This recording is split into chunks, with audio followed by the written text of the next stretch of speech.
Tara guys, bilhan natin ng kaunting blessing si Kuya Michael para wala na siyang alalahanin na pambaon ng kanyang anak. Yan po, kasama namin ang Little Humanitarian, Apo ko. At ito na nga po ang aming napamili. Tara na at ibigay na natin kay Kuya Michael.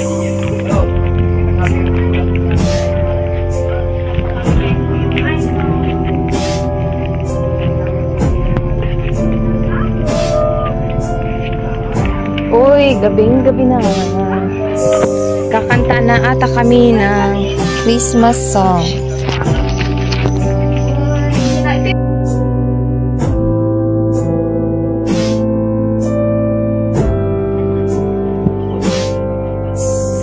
Ito po yung bahay nila, Kuya Michael.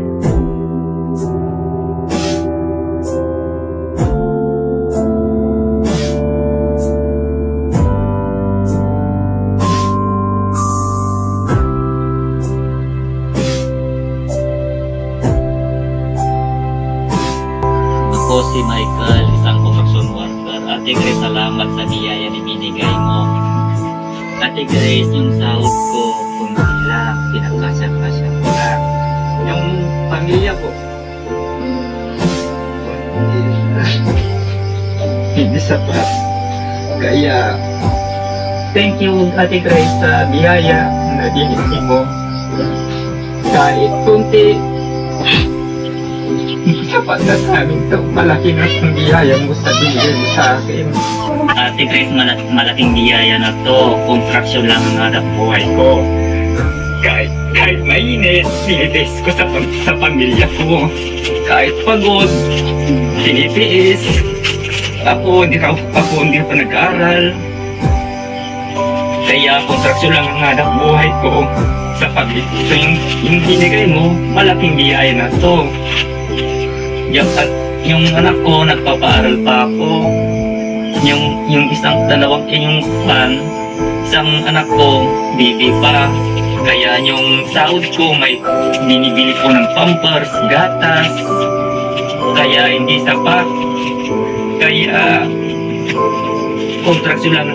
kontraksyon lang ang trabaho ko. Kahit mainit, tinitiis ko. Ate Grace, maraming salamat sa binigay mo. Malaking biyaya na ito na binigay mo sa akin, sa pamilya ko.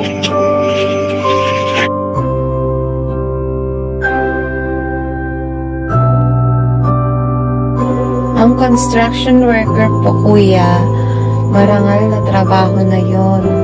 Kaya wag mong nilalang ang construction worker. Saludo kami sa iyo, Kuya Michael, dahil natataguyod mo ng mabuti ang iyong pamilya.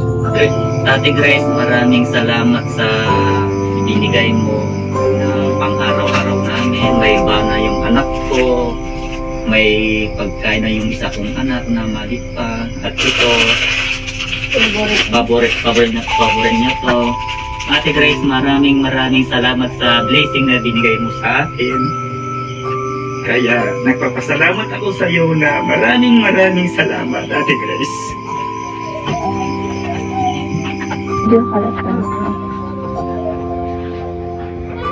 Ito po ang kanilang bahay.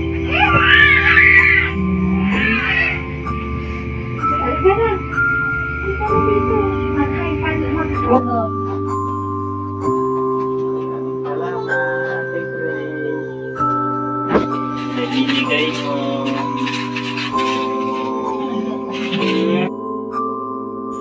Ang pagmamahal ng isang ama ay walang makakapantay.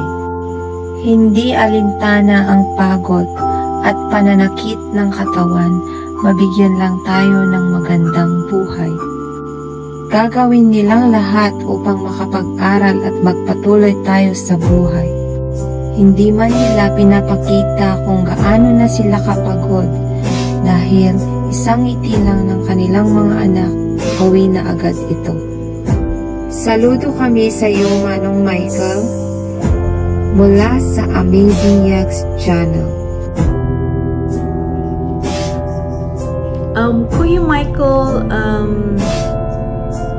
natutuwa po ako sa video mo na parang nahihiya rin. But anyway, yeah, kasi napakaliit na tulong lamang po ang naibigay ko sa inyo. Pero hindi ko po akalain na sobrang niyo pong na-appreciate yun. So maraming salamat. And then, tama po si April Ligaya TV na wag mong ipaglang yung gawain ng isang construction worker dahil isa pong marangal na trabaho yan. As long na hindi tayo nanglalamang ng tao, hindi tayo nangaapak ng tao, marangal yung trabaho natin, dapat po nating ipagmamalaki yun.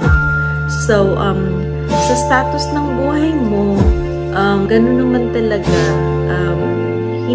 May mga, kumbaga, may sinasabi tayo may sinuswerte or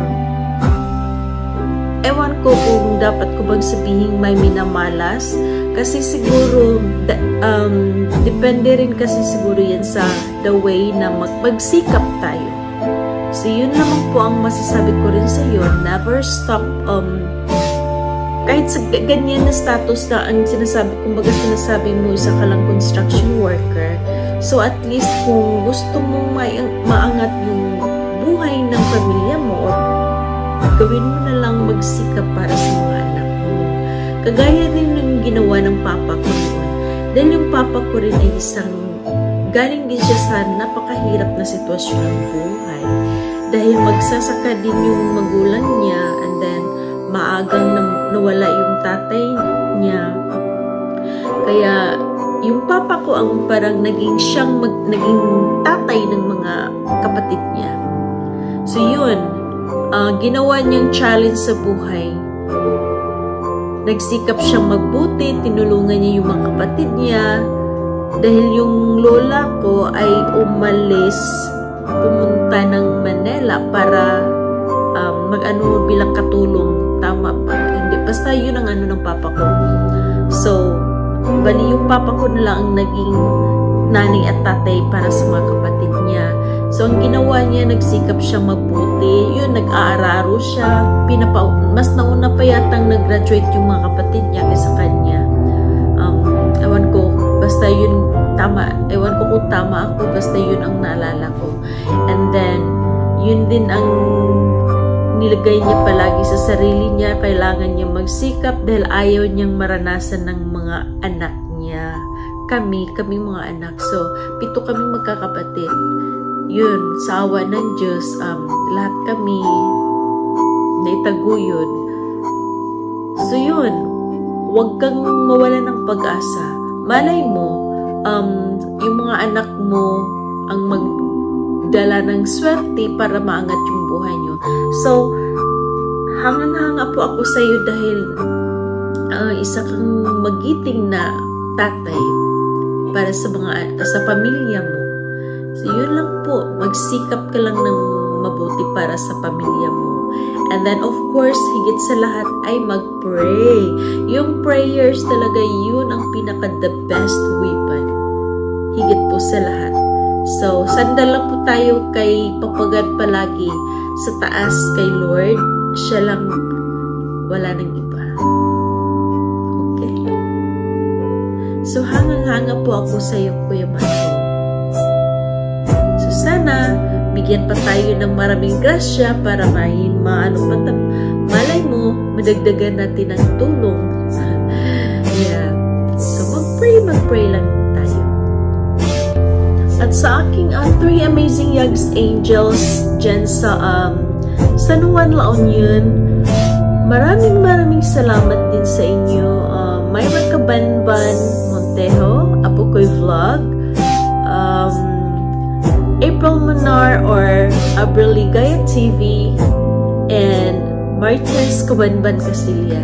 So thank you so much sa inyo dahil sa walang sawa rin yung pagbigay, agad-agad na pagbibigay ng ating kaunting tulong. So hindi ko rin naman alam kung sino ang binibigyan nyo, so kayo nang bahala dyan.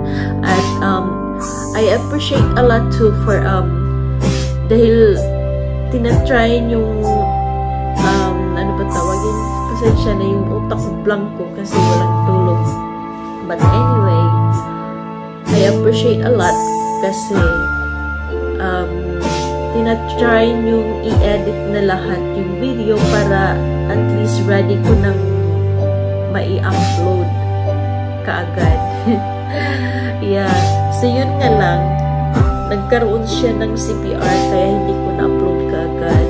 And thank you so much sa inyo sa effort niyo rin na tulungan din ako. So yun lang, huwag kayong magsawa, tulungan po tayo sa lahat-lahat ng bagay.